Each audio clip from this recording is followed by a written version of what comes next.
Hi everybody, this is Ravi Nallapreddy from Precision Academy. Ethics and essence of ethics అంటే ethics యొక్క సారం మొత్తం ఎథిక్స్ని ఒక చోట చెప్తే ఎథిక్స్ అంటే ఏంటి ఆ బేసిక్స్ అనమాట. మామూలుగా అయితే ఫస్ట్ సిలబస్ ఐటెంలో ఫస్ట్ ఐటమ్ ఇది, కానీ నేను ఆల్మోస్ట్ లాస్ట్లో హ్యాండిల్ చేస్తున్నాను. ఎందుకంటే ఆల్రెడీ మీకు మిగిలిన విషయాలు తెలుసు కాబట్టి ఇది అర్థం చేసుకోవడం, ఒక దాంట్లో అండర్లయింగ్ కాన్సెప్ట్ ఏంటి అనేది తెలుసుకోవడం కొంచెం సులభంగా ఉంటుంది. నేను క్వశ్చన్ ఆన్సర్ ఫార్మాట్లో దీన్ని హ్యాండిల్ చేస్తాను. సివిల్ సర్వీసెస్లో ఇంతవరకు అడిగిన ప్రీవియస్ క్వశ్చన్స్ 3 క్వశ్చన్స్ తీసుకుంటా. What do you understand by values and ethics? Values అంటే ఏమి, ఎథిక్స్ అంటే ఏమి? In what ways is it important to be ethical along with being professionally competent? Professionally కాంపిటెంట్తో పాటు ఎథికల్, సో ఈ కాంపిటెన్స్ ఉండాలి, on top of it ethicality కూడా ఉండాలి. ఎందుకు అట్లుంటే మంచిది? సో డిఫరెన్స్ బిట్వీన్ ఇప్పుడు లాకి ఎథిక్స్కి తేడాలేంటి? ఎథికల్ మేనేజ్మెంట్కి మేనేజ్మెంట్ ఆఫ్ ఎథిక్స్కి, డిస్క్రిమినేషన్కి ప్రిఫరెన్షియల్ ట్రీట్మెంట్కి, పర్సనల్ ఎథిక్స్కి ప్రొఫెషనల్ ఎథిక్స్కి, ఈ రెండింటి మధ్యలో తేడాలేంటో చెప్పమంటున్నాడు. అలాగే ఏ mere compliance of law is not enough. The public servant also have to have a well developed sensibility to ethical issues. Sensibility ఉండాలి. సో ఎఫెక్టివ్గా డ్యూటీస్ డిశ్చార్జ్ చేయాలంటే నువ్వు ఒప్పుకుంటావా? Explain with the help of 2 examples. An act is ethically right but not legally. An act is legally right but not ethically. అవి చెప్పండి అంటున్నాడు. Ethical ఉంటుంది కానీ లీగల్ ఉండదు, లీగల్ ఉంటుంది కానీ ఎథికల్ ఉండదు. అలా ఉంటుందా? సో ఒక చట్టబద్ధం, లీగల్ అంటే చట్టబద్ధంగా ఉంటుంది కానీ ధర్మబద్ధంగా ఉండదు. సో ఎథికల్గా ఉండదు. Law and ethics are considered to be the 2 tools for controlling human conduct. ఒకటి మనిషి యొక్క ప్రవర్తనని, ఒకటి నీతి, మరొకటి చట్టం. ఈ 2 కంట్రోల్ చేస్తాయి. సివిలైజ్డ్ సొసైటీ అట్లుంటేనే ఉంటుంది. Discuss how they achieve this object. ఎట్లా ఈ 2 ఏ రకంగా ఈ ఆబ్జెక్టివ్ని, అంటే ఈ రకమైన బిహేవియర్ని సాధించగలవు. Giving examples show how the 2 differ in their approaches. ఈ 2 ఏ రకంగా డిఫర్ అవుతాయి అంటే 2 డిఫరెంట్ వేస్లో ఇన్ఫ్లుయెన్స్ చేస్తాయి ఎట్లా. So question, what you understand by values and ethics అన్నాడు కదా. Ethical, how is it important to be ethical along with being professionally competent. So ఇప్పుడు ethics ఉంది, a set of moral principles that govern human conduct. So ఈ ethics అనేది ఒక moral principles ఉంటాయి. ఇది తప్పు, ఇది కరెక్టు అని చెప్పేదానికి కొన్ని ఒక ఫార్ములాస్ లాగా, మ్యాథ్స్లో ఫార్ములాస్ లాగా ఈ హ్యూమన్ బిహేవియర్కి సంబంధించి ఎథిక్స్ ఉంటాయన్నమాట. సో వాల్యూస్ అంటే ఏంటి?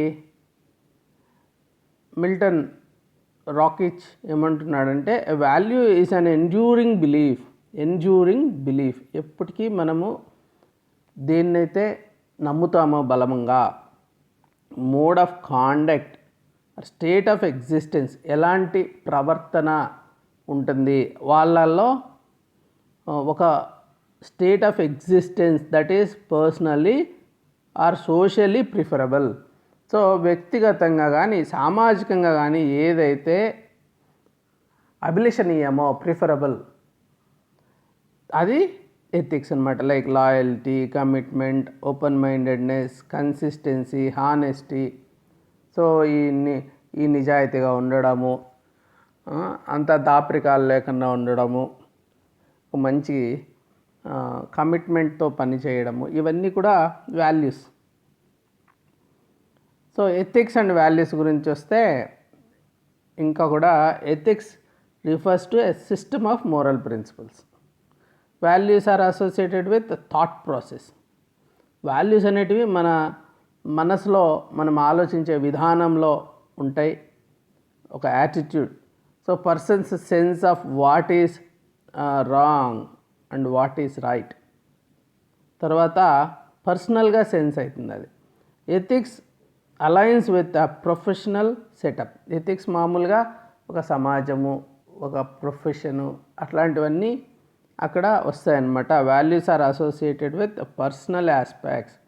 వాల్యూస్ అనేటివి ఒక ఇండివిజువల్కి విత్ ఇన్ హిమ్సెల్ఫ్ ఉంటాయన్నమాట. వాల్యూస్, విలువలు అనేటివి వ్యక్తికి సంబంధించినటివి అయి ఉంటాయి.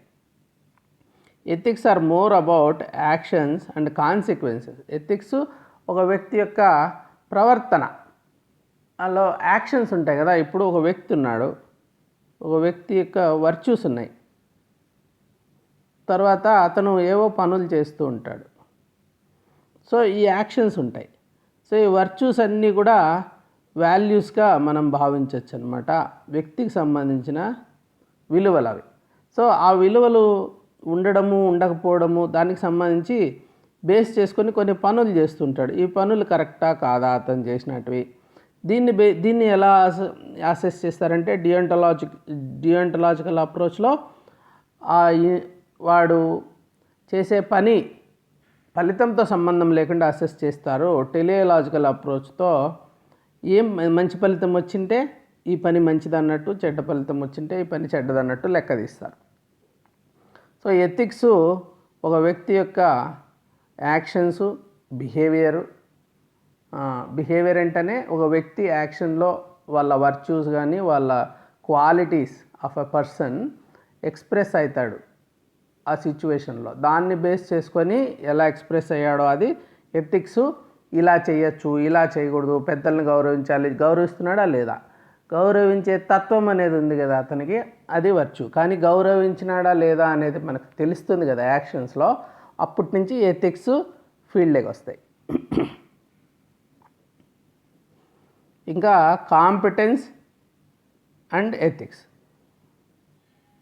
సో ఇది ఎథికల్గా కూడా ఉండాలి. కాంపిటెన్స్ ఉంటే సరిపోదు, ఎథికల్గా కూడా ఉండాలి ఒక పర్సన్. దానికి ఎగ్జాంపుల్స్ ఇవ్వమన్నారు కదా.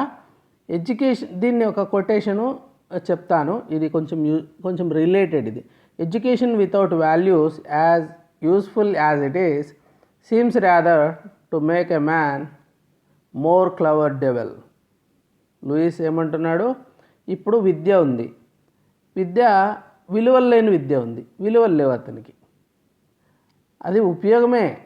కానీ ఒక మనిషిని ఏం చేస్తుంది, క్లవర్ డెవిల్ లాగా తయారు చేస్తుంది. బాగా డబ్బు సంపాదించడం వాడికి తెలిసిపోయింది, సంపాదిస్తూనే ఉండు, 1,00,000 కోట్లు 2,00,000 కోట్లు అంతా పక్కన వాళ్ళ దగ్గర నుంచి ఏం లేకుండా అంతా ఒక్కరికే వచ్చేస్తుంది.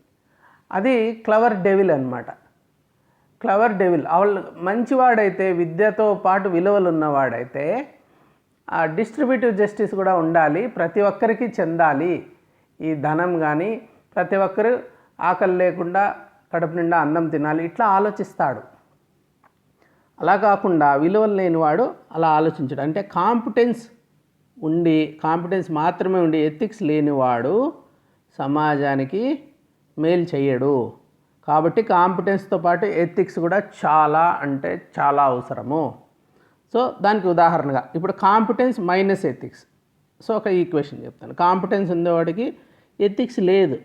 ఒక వ్యక్తి ఉన్నాడు, ఏమాత్రం ఎథిక్స్ ఉన్నా తీసేసాము, మైనస్ అయిపోయినాయి, ఎథిక్సే లేవు. వాడేం చేస్తాడు, is a very big danger to the environment. కాబట్టి వాడికి ఇంకా కాంపిటెన్స్ లేకుంటేనే లెస్ డేంజర్ ఉంటాడు. ఇప్పుడు రాక్షసులు ఉంటారు, తపస్సు చేస్తారు, వరాలు వస్తాయి. సో కాంపిటెన్స్ పెరిగింది, కానీ వాడు సమాజ హితం కోసం కాకుండా మొత్తము ఆస్తినంతా సంపాదించుకొని తర్వాత సమాజాన్ని హామ్ చేసి అలా తయారవుతున్నాడు అనుకో, వాడు డెవిల్ అయిపోతాడు. సో ఉదాహరణలు తీసుకోవచ్చు. హిట్లర్ ఉన్నాడు, very competent person, very intelligent. So కానీ హీ బికేమ్ ఏ మెనెస్.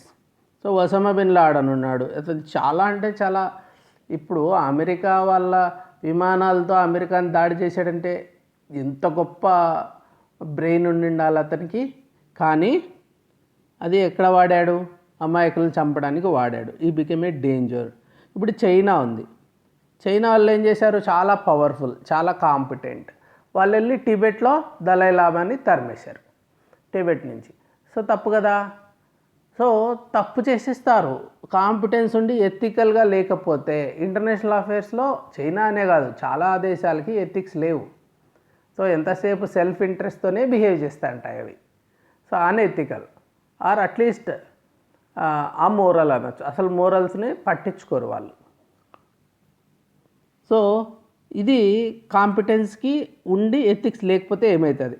ఇప్పుడు కాంపిటెన్స్ ఉంది, ఎథిక్స్ కూడా కలిసిందనుకో, that is called ethical competence. ఇప్పుడు మహాత్మా గాంధీ ఉన్నాడు, చాలా గ్రేట్ లీడర్ అతను, చాలా కాంపిటెంట్ పర్సను. భగవద్గీత అన్ని రకాల గ్రంథాలు, వెస్ట్రన్ ఫిలాసఫీ అంతా ఆకలింపు చేసుకొని ఈ వ్యవస్థ మీద వాడి ఒట్టి చేతులతో బ్రిటిష్ వాళ్ళని ధర్మేయగలిగాడు.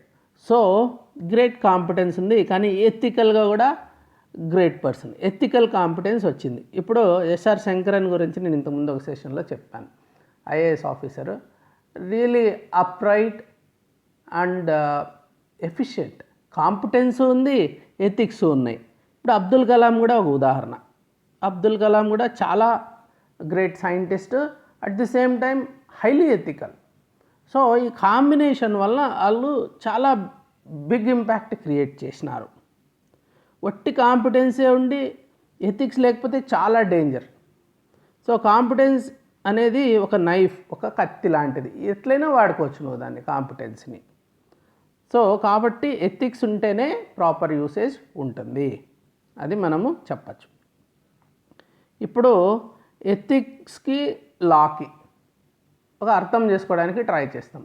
What is ethical, what is legal? ఇప్పుడు ఈ డయాగ్రామ్ చూడండి. కొన్ని ఉంటాయి, ఇది ఎథిక్స్, ఇది లా.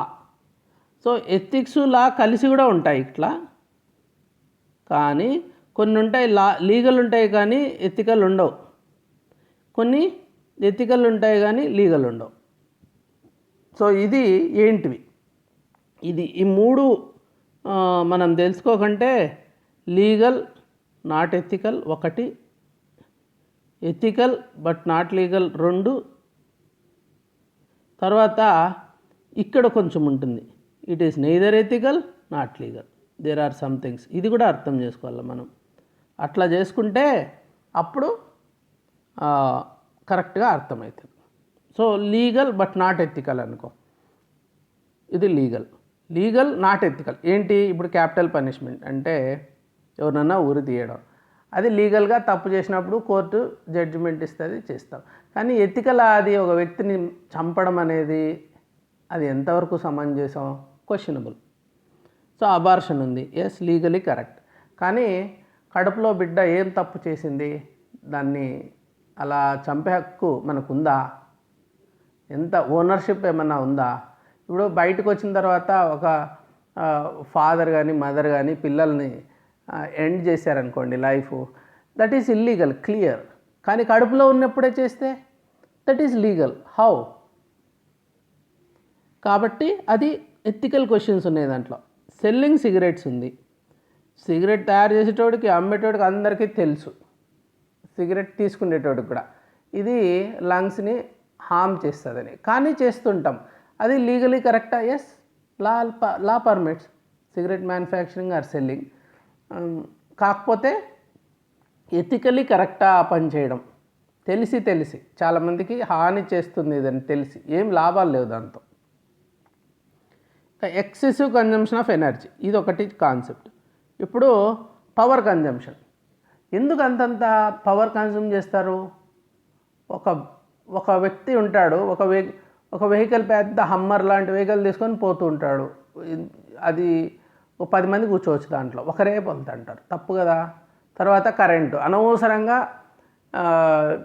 ఇది మొత్తం బిల్డింగ్ అంతా ఎయిర్ కండిషన్ చేయడం, మనిషి ఉన్నా లేకున్నా అక్కడ. తర్వాత excessive usage of electricity, appearance కోసం లైట్లు వేసేయడం, ఆ బిల్డింగ్ మొత్తం కార్పొరేషన్. సో అట్లాంటివి చేయకూడదు.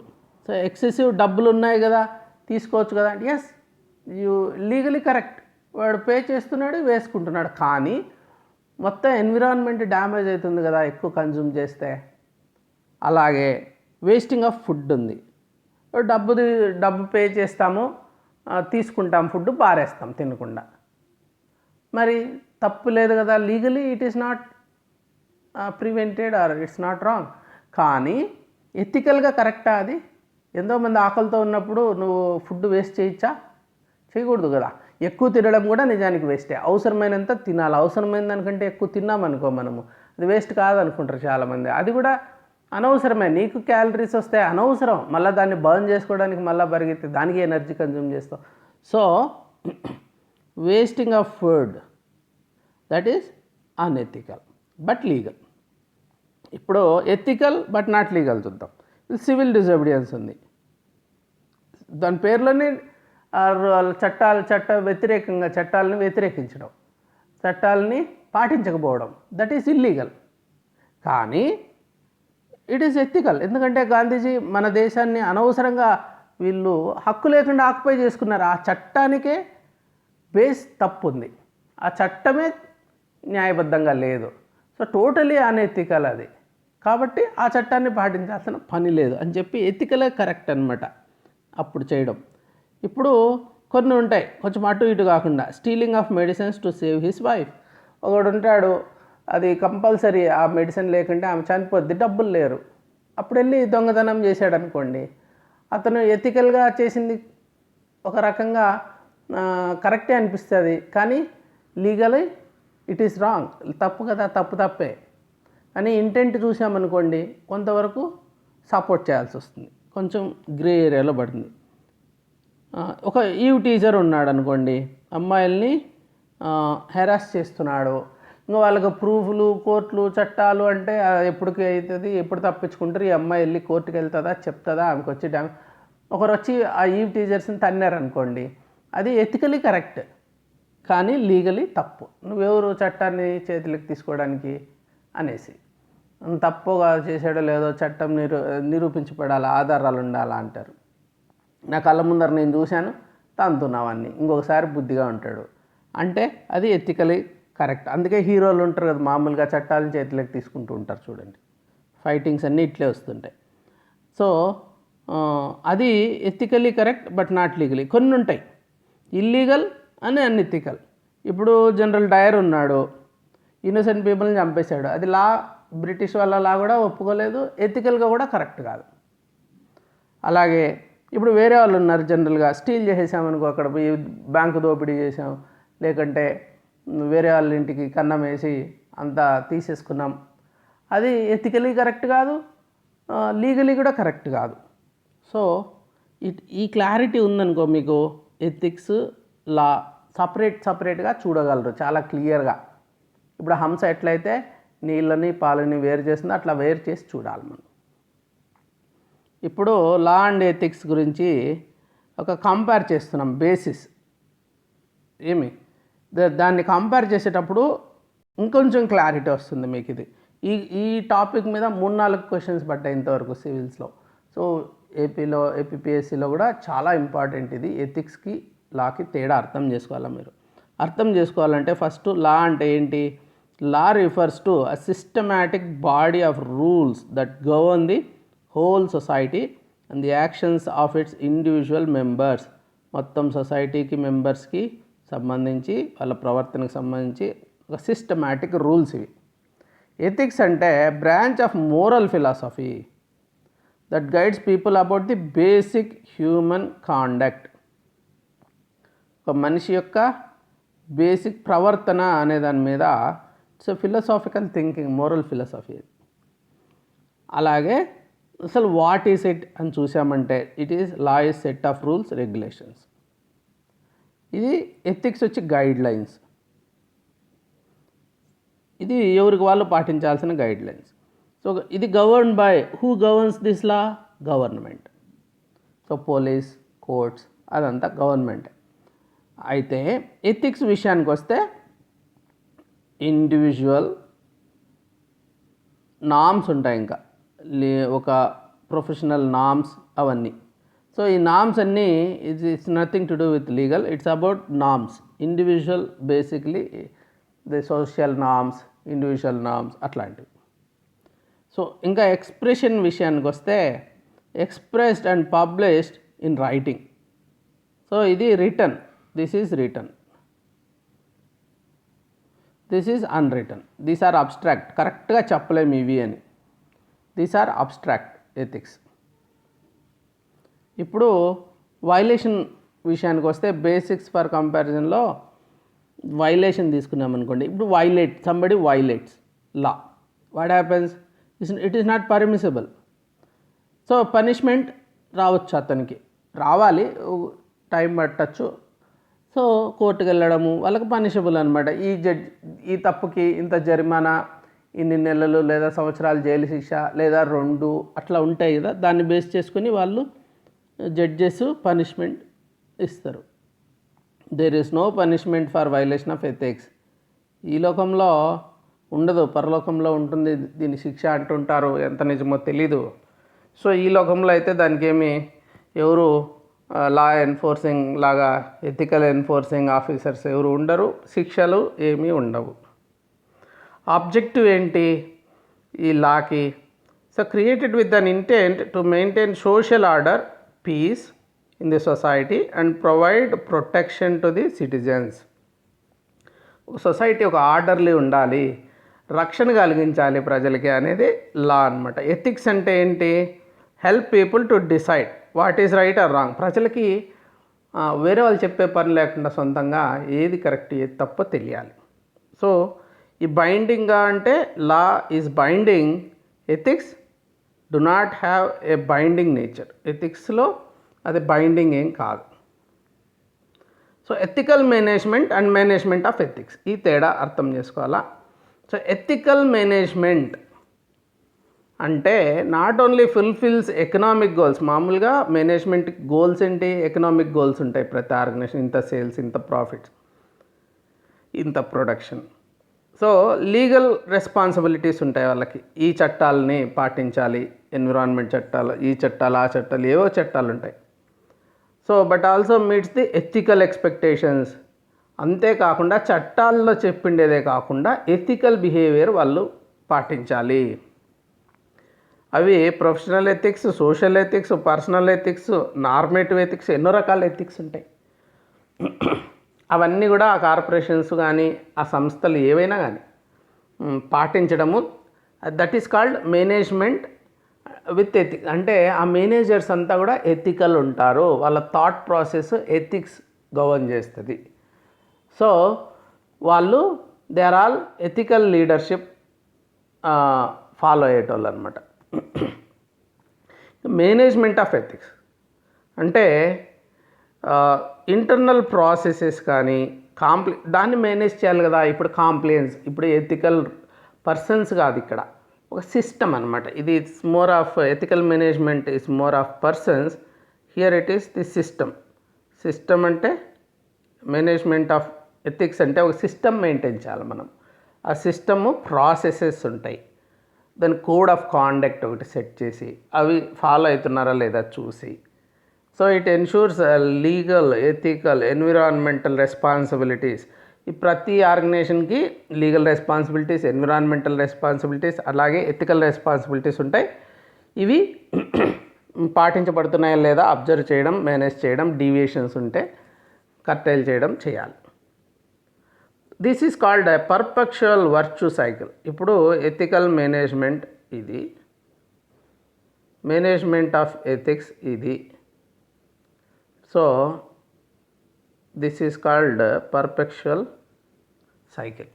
దీని నుంచి ఎథికల్ మేనేజ్మెంట్ ద్వారా మేనేజ్మెంట్ ఆఫ్ ఎథిక్స్ బాగా జరుగుతుంది. మేనేజ్మెంట్ ఆఫ్ ఎథిక్స్ బాగా జరిగిన తర్వాత ఎథికల్ మేనేజ్మెంట్ వస్తుంది. That is called perpetual virtuous cycle. తర్వాత discrimination and preferential treatment. So discrimination ఉంది, ప్రిఫరెన్షియల్ ట్రీట్మెంట్ ఉంది. ఈ రెండిట్లో చాలా సటిల్ డిఫరెన్స్ ఉంది. సో డిస్క్రిమినేషన్ అనేది ఒక negative concept. Discrimination is a negative concept. ఎలాగా? It can be based on caste, creed, race, religion, language, region, gender. ఇవన్నీ కూడా వీటిల్లో దేన్ని బేస్ చేసుకొనైనా డిస్క్రిమినేట్ చేయొచ్చు. కానీ దాన్ని ఫండమెంటల్ రైట్స్లో చాలా స్ట్రాంగ్గా అపోజ్ చేశారు. ఇప్పుడు దీనికి ఉదాహరణలు చెప్తాను, డిస్క్రిమినేషన్ అంటే అర్థం కావడానికి. ఇప్పుడు గాంధీజీ ఉన్నాడు, టికెట్ తీసుకొని ఫస్ట్ క్లాస్ కంపార్ట్మెంట్లో ఎక్కాడు ట్రైన్లో, కానీ తోసేశారు కిందికి. That is called discrimination. So వాళ్ళు ఈ శ్వేత జాతీయులకు మాత్రమే ఇది అన్నట్టు పెట్టుకున్నారు, వేరే వాళ్ళని కలర్డ్ పీపుల్ని డిస్క్రిమినేట్ చేశారు. అలాగే ఇప్పుడు అన్టచబిలిటీ ఉంది, ముందు ఉండేది, అది క్యాస్ట్ బేసిస్ మీద అన్టచబిలిటీ. ఈ క్యాస్ట్ వాళ్ళని టచ్ చేయకూడదు అంటే ఒక డిస్క్రిమినేషన్ అన్నమాట అది. Families giving good education for boys చేశారనుకోండి, ఎవరైనా అబ్బాయిలకి మంచి ఎడ్యుకేషను, మంచి ఫుడ్ ఇచ్చి వాళ్ళని స్ట్రాంగ్గా తయారు చేసి అమ్మాయిల్ని నెగ్లెక్ట్ చేశారు. That is called gender discrimination. ఇక్కడ జెండర్, ఇక్కడ క్యాస్ట్, ఇక్కడ colour or race. This is called discrimination. తప్పు, అది నెగిటివ్ అన్నమాట.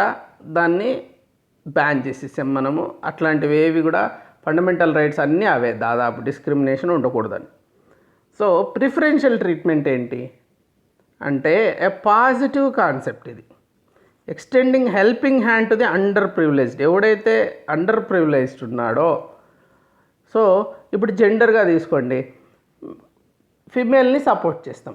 ఎందుకంటే వాళ్ళు కొంచెం ప్రస్తుతానికి మేల్స్ డామినేషన్ ఉంటుంది, వాళ్ళు అన్ని రంగాల్లో వాళ్ళే ముందున్నారు కాబట్టి ఫిమేల్స్ని సపోర్ట్ చేయాలి. క్యాస్ట్ డైమెన్షన్లో తీసుకుంటే కొన్ని lower caste like schedule caste కానీ బ్యాక్వర్డ్ క్యాస్ట్ కానీ ఉంటాయి, వాళ్ళని సపోర్ట్ చేయడం. This is called positive concept. Positive discrimination is called preferential treatment. అంటే ఇప్పుడు కాన్సెప్ట్ ఆఫ్ రిజర్వేషన్ ఉంది, దట్ ఈజ్ ప్రిఫరెన్షియల్ ట్రీట్మెంట్ అన్నమాట. అంతే, కొంతమందికి ప్రిఫరెన్స్ ఇస్తున్నాం. తర్వాత సోషల్ కమిషన్స్, స్పెషల్ కమిషన్స్ వేసాం. బీసీలు, ఎస్సీలు, minorities commission, SC commission, BC commission, అట్లా కొంత ఉమెన్కి రిజర్వేషన్స్ ఇచ్చాము పంచాయత్స్లో, లేకుంటే వాళ్ళకి జాబ్స్లో. ఇంకా హ్యాండిక్యాప్డ్ వస్తేనే ఉమెన్ కానీ హ్యాండిక్యాప్డ్ కానీ ఒక బస్సులో ముందర 3 సీట్లు వాళ్ళకి, ఉమెన్కి 1 సీటు హ్యాండిక్యాప్డ్కి అట్లా పెట్టింటాం. వాళ్ళే కూర్చోవాలా, లేకుంటే వేరే వాళ్ళు కూర్చున్నా వాళ్ళు వస్తే లేసేసి వాళ్ళకి సీట్ ఇవ్వాలి. That is called preferential treatment. ఇది అర్థం చేసుకోవాలంటే ఆర్టికల్ 14లో equality before law, equal protection of law. ఇది చాలామందికి తెలియదు, అర్థం కాదు. ఈక్వాలిటీ బిఫోర్ లా అంటే అందరూ సమానమే, మరి రిజర్వేషన్స్ ఎలా ఇచ్చారు అంటే equal protection of law base చేసుకొని ఇస్తారు. That is preferential treatment. Personal ethics, professional ethics. So personal ఎథిక్స్కి ప్రొఫెషనల్ ఎథిక్స్కి తేడా చూసామంటే, పర్సనల్ ఎథిక్స్లో it includes your personal values, moral qualities. కానీ ప్రొఫెషనల్ ఎథిక్స్లో imposed on an employee by the company or as a member of a profession. So doctors, lawyers వీళ్ళంతా ఒక ప్రొఫెషన్లో ఉంటారు. So they have to follow some certain code of conduct. Those are professional ethics. So personal ethics విషయానికి వస్తే it is incorporated by family, friends, surroundings. చిన్నప్పటి నుంచి personal ethics అన్నీ ఎక్కడ ఫార్మ్ అవుతాయి? ఫ్యామిలీలతో మొదలవుతాయి. ప్రొఫెషనల్ ఎథిక్స్లో learned when you are a part of professional setting. అక్కడ తెలుసుకుంటారు వాళ్ళు. ఎలా తెలుసుకుంటారు? ఇక్కడేమో ఫ్యామిలీస్ ఉంటాయి కదా, అక్కడికి వెళ్తేనే తెలుసు, వేరే వాళ్ళు పాటిస్తుంటారు, లేకుంటే ఆ కోడ్ నీకు ట్రైనింగ్లోనే చెప్పేస్తారు. You are being trained or educated for working there. అయితే ఇంకా పర్సనల్ ఎథిక్స్కి ఎగ్జాంపుల్స్ చెప్పామనుకో, honesty, care, truth, compassion, sincerity ఇలాంటివి వస్తాయి. ప్రొఫెషనల్ ఎథిక్స్లో ఇంకా గాసిప్ చేసుకోకూడదు, టైం మేనేజ్ చేయాలా, పంక్చువల్గా ఉండాలా, కాన్ఫిడెన్షియాలిటీ మెయింటైన్ చేయాలా, డ్రెస్ కోడ్ వాడాలి, కోడ్ ఆఫ్ కాండక్ట్ ఫాలో కావాలి. These are all professional ethics. In personal ethics are not conforming to this may reduce your trustworthiness. ఇప్పుడు పర్సనల్ ఎథిక్స్ ఉంది, confirm చేయవు. Conforming అంటే దాన్ని పాటించవు. అప్పుడేమవుతుంది, వాడి వ్యక్తిగతంగా వాడి విలువ పడిపోతుంది. అలాగే వేరే వాళ్ళకు కూడా హామ్ చేసే అవకాశం ఉంది వాడు. అయితే ఇక్కడ ప్రొఫెషనల్ ఎథిక్స్ నాట్ అడ్హెర్ అయినాడు అనుకో, ప్రొఫెషనల్ రెప్యుటేషన్ పడిపోతుంది. కాకపోతే it is more binding. Professional ethics is more binding. Organisation enforce చేసే ఛాన్స్ ఉంది. కానీ పర్సనల్ ఎథిక్స్ బైండింగ్ కాదు, దీస్ ఆర్ సెల్ఫ్ ఇంపోజ్డ్. ఇంకా కూడా your personal needs are satisfied. Personal ఇది పాటించకపోతే, ఇక్కడ ప్రొఫెషనల్ ఎథిక్స్ ఇక్కడ పాటిస్తే వాడికి పర్సనల్ నీడ్స్ సాటిస్ఫై అవుతాయి. 10 మందిలో వీడు చాలా ఎథికల్ పర్సన్ అని అతనికి ట్రీట్మెంటు, అతని మాట నమ్మడం కానీ అతని మాట మీద వెళ్ళడం కానీ జరుగుతూ ఉంటుంది. అలాగే ప్రొఫెషనల్ నీడ్స్ సాటిస్ఫై కావడం కాకుండా ఆర్గనైజేషన్లో మంచి పేరు రావడం అనేది ప్రొఫెషనల్ ఎథిక్స్ పాటిస్తే వస్తుంది. సో ఎథిక్స్కి ఎఫెక్టివ్నెస్కి రిలేషన్షిప్ ఉంది. ఇది ఎస్పెషలీ గవర్నమెంట్లో చాలా ఎక్కువ ఉంటుంది. A mere compliance with law is not enough. The public servants also have to have a well developed sensibility. వాళ్ళందరికీ సెన్సిబిలిటీ ఉండాలి, well developed sensibility within ఉండాలి. So for effective discharge of duties. So law ఉంటుంది, compliance of law ఒక procedure, అది చాలదు, ఇంకా extra ఉండాలి public సర్వెంట్కి. ఎట్లా, నా పర్సనల్ లైఫ్లో ఒక జాబ్ చేసిన విషయానికి ప్రాజెక్ట్ డైరెక్టర్ చైల్డ్ లేబర్గా ఉన్నప్పుడు కొన్ని ఉండేటివి మినిమం ఎక్స్పెక్టేషన్స్. వాటి మాత్రమే చేయడం కాకుండా ఇంకొంచెం ఎక్స్ట్రా చేయడం జరిగింది. అది ఎథికల్ కన్సిడరేషన్స్తో చేస్తుంటాం మనము. కొన్ని ఎగ్జాంపుల్స్ చెప్తాను. So I was sensible to the suffering of child labour. First thing, child labour project డైరెక్టర్గా ఉండాల్సిన బేసిక్ క్వాలిటీ వాళ్ళ కష్టాలు అర్థం చేసుకోవడం. వాళ్ళ మదర్సు చాలా హెల్ప్లెస్ ఉంటారు, వాళ్ళు ఏమి ఆప్షన్స్ లేక అలా పంపుతూ ఉంటారనమాట వీళ్ళని. ఆ పరిస్థితులకి లొంగిపోయి అలా చేస్తుంటారు. వాళ్ళకి ఇష్టం ఉండదు పంపడము పనికి, చిన్నపిల్లల్ని పనికి పంపడము మదర్స్కి ఇష్టం ఉండదు, 6-7 ఏళ్ళ పిల్లల్ని. సో కానీ చేస్తూ ఉంటారు, అది మనం అర్థం చేసుకోవాలి. Irresponsibility of their fathers. జనరల్గా నా అబ్జర్వేషన్లో తాగుబోతోళ్ళు లేకుంటే ఏదో ఇంకా కారణాలుగా పెద్ద కేర్ చేయకుండా మేము చిన్నప్పటి నుంచి చేసాం పిల్లలు చేస్తారులే అని అట్లాంటి ఫాదర్స్ ఉండడం అనేది కూడా ఒక కారణం ఉంటుంది ఇక్కడ. లేకుంటే వదిలేసి ఉంటారు వీళ్ళని. సో ఇంకా గ్రావిటీ ఆఫ్ ది సిచ్యువేషన్ అర్థం చేసుకోవడం, this is called sensibility. So A public servant should have that kind of sensibility. ఒక ప్రాజెక్ట్ టేకప్ చేశాము, ప్రాజెక్ట్ డైరెక్టర్ చైల్డ్ లేబర్ ఉన్నప్పుడు నువ్వు చైల్డ్ లేబర్ ప్రాబ్లమ్ని అర్థం చేసుకొని ఎంపతితో అర్థం చేసుకోవాలి దాన్ని, ఆ పిల్లల యొక్క కష్టాలను అర్థం చేసుకో. That is point number 1. Then everything will follow. Like నేనేం చేశాను, ఈ మదర్స్కి వెళ్ళి చెప్పాను, ఇట్లా స్కూల్కి పంపించండి, పనికి పంపించద్దు, ఏ కాకి కూడా కాకి పిల్ల దగ్గర పనులు చేయించుకోదు, కాకే ఏమైనా పురుగులు తెచ్చి కాకి పిల్లకి చూశారు కదా మీరు అని చెప్పి కన్విన్స్ చేయడం. This is not part of my duty. వాళ్ళకి వెళ్ళి మదర్స్ అందరికీ కన్విన్స్ చేయాల్సిన డ్యూటీ కాదు, కానీ ఎథికల్ కన్సిడరేషన్స్తో దిస్ ఎక్స్ట్రా చేసాం. That definitely had a better impact అనమాట. సో ఇంకా ఫాదర్స్ ఉన్నారు, వాళ్ళందరినీ కలిపి ప్రామిసులు చేపించి మేము ఇంకా సారాయి ముట్టము, మేము సంపాదించేది మెజారిటీ ఫ్యామిలీ కోసం ఖర్చు పెడతామని వాళ్ళందరితో ప్రమాణాలు చేయించడము అన్నీ చేయించాం. సో దట్ విల్ ఆల్సో, అంటే ఈ సెన్సిబిలిటీ వలన ఇవన్నీ చేసామన్నమాట. అర్థం చేసుకొని మదర్స్ ఏంటి ఫాదర్స్ ఏంటి, ఫాదర్స్లో ఒక మార్పు, మదర్స్లో ఒక మార్పు. మదర్స్లో గిల్టీ ఫీలింగ్ తీసుకురావడం, ఫాదర్స్లో మార్పు తీసుకొచ్చేసి ఇచ్చేయడం. మదర్స్ ఏం పిల్లలకు పంపుతారు, ఇంకా ఫాదర్స్ సపోర్ట్ చేస్తారు. So it was sufficient to give money to families. మాకు అప్పుడు చాలా ఏళ్ళ క్రితం ఇది నెలకు ఒక 500 రూపాయలు ఆ పిల్లలకి ఇవ్వాలి అనేసి. ఎందుకంటే ఆ families they are losing their income కదా, ఈ పిల్లల్ని స్కూల్కి పంపడం వల్ల వాళ్ళకి ఆల్రెడీ వస్తున్నది కాబట్టి పంపరు. ఒక ఇన్సెంటివ్ కింద డబ్బులు ఇచ్చారు. ఇప్పుడు జగనన్న అమ్మఒడి లాగా అనుకోండి ఒక రకంగా. సో ఇప్పుడు సంవత్సరానికి 15,000 ఇస్తున్నాడు. సో అది అలాగే అప్పుడు చైల్డ్ లేబర్కి ఒక నెలకింత అని. అది ఇస్తే మళ్ళీ వాళ్ళు అప్పటికప్పుడు ఖర్చు పెట్టేస్తారేమో అని భయపడి నేనేం చేశాను, లేకంటే మధ్యలో ఎవరన్నా తినేస్తారు వాళ్ళకి ఇంత డబ్బులు ఇచ్చాం కదా అని ఇచ్చే టైంలోనే ఇచ్చే అధికారులు కానీ ఆ వాలంటీర్ ఆర్గనైజేషన్స్ ఏవైతే కోఆర్డినేట్ చేస్తాయి వాళ్ళు కూడా షేర్ తీసేసుకుంటే ఛాన్స్ ఉంది దాంట్లో. కాబట్టి పోస్ట్ ఆఫీస్లో రికరింగ్ డిపాజిట్ చేపించి తర్వాత అది చూపిస్తేనే ఇంతవరకు విత్డ్రా చేయలేదు బాగానే ఇట్లే ఉందన్నప్పుడే కొత్తది ఇస్తున్నాం. అలా ఎన్ఫోర్స్ చేసేసరికి డబ్బులు కరెక్ట్గా కింది దాకా వెళ్ళాయి.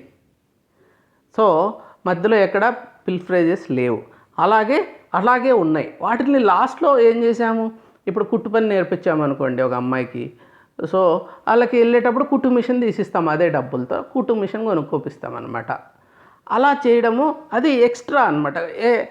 ఎథికల్ కన్సిడరేషన్తో అది మనకు అవసరం లేదు, డబ్బు ముట్టిందా లేదా చూడాలి, కానీ దాన్ని మళ్ళీ వాళ్ళు ప్రాపర్గా యూజ్ చేసుకుంటున్నారా లేదా ఇవన్నీ చేయడం అనేది, ఒక సిస్టమ్ డెవలప్ చేయడం అనేది it's more than what is required in the job. తర్వాత ఇంకొకటి చేశాను ఏంటి, ఇప్పుడు హౌసింగ్ డిపార్ట్మెంట్తో మాట్లాడి సో వాళ్ళందరికీ ఇండ్లు కట్టించడం. అంటే root cause of child labour problem is poverty. So కాబట్టి అడల్ట్ ఎడ్యుకేషన్ డిపార్ట్మెంట్తో డిస్కస్ చేసి వాళ్ళందరికీ పేరెంట్స్కి అడల్ట్ ఎడ్యుకేషన్ ఎక్స్టెండ్ చేయడం. తర్వాత మైనారిటీస్, ఇప్పుడు ఎస్పెషలీ కమలాపురం లాంటి ఊర్లలో బీడీలు చుట్టేటోళ్ళు ఎక్కువగా మైనారిటీస్ వాళ్ళు ఉంటారు. వాళ్ళకి ఏమన్నా లోన్స్ ఇప్పించి వాళ్ళు ఈ వృత్తి నుంచి వేరే దానికి వెళ్ళిపోయి కొంత వేరే జాబ్స్, వేరే స్మాల్ బిజినెసెస్ చేసుకునేలాగా లోన్స్ ఇప్పించడం మైనారిటీ కార్పొరేషన్. సో ఇలాగా అన్ని డిపార్ట్మెంట్తో కోఆర్డినేట్ చేయడం, లైక్ పోలీస్ డిపార్ట్మెంట్తో కోఆర్డినేట్ చేసి వీళ్ళని మిస్యూజ్ చేస్తున్న వాళ్ళ మీద కేసులు పెట్టడం.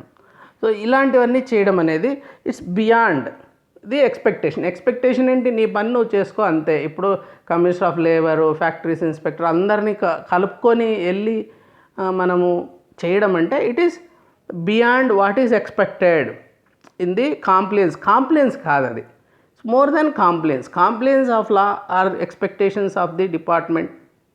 ఇది చెయ్యి మినిమం అని ఉంటుంది.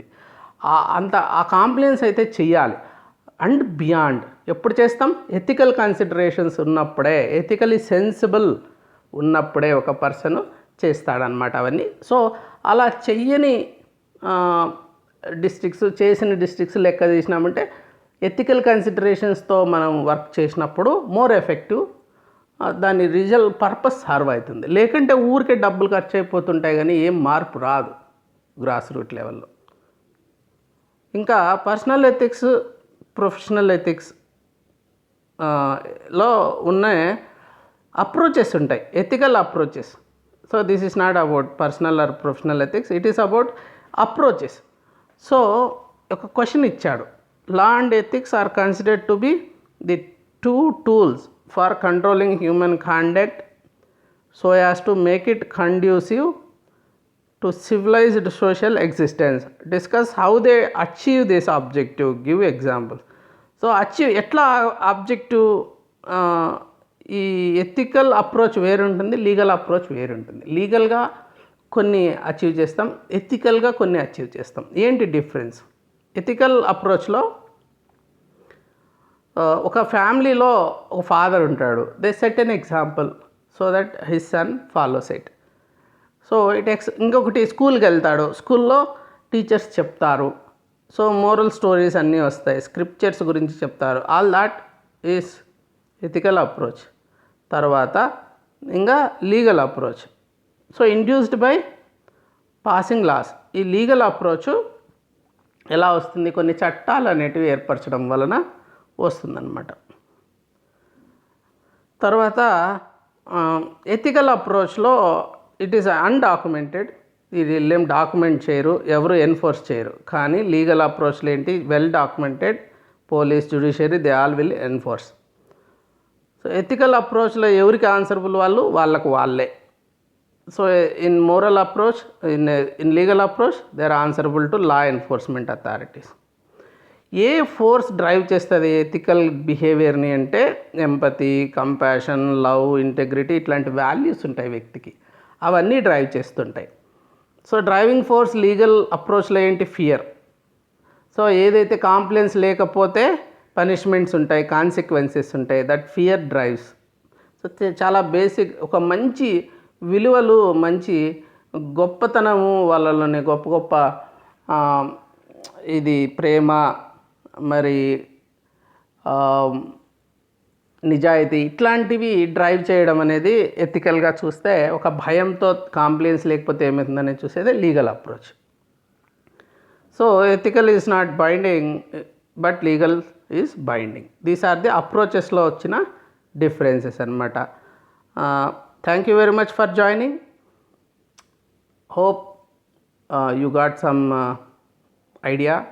మీరు ఏం చేస్తారంటే ఒకసారి పేపర్ పెన్ తీసుకొని మొత్తం మీరు ఇంతవరకు విన్నది, ఎథికల్, లీగల్ డిఫరెన్సెస్, ఇంకా వేరే పాయింట్స్ అన్నీ కూడా ఒక పేపర్లో రాసుకోండి. So that you will not have time to see it once again before the exam. Thank you very much for joining. Have a good day.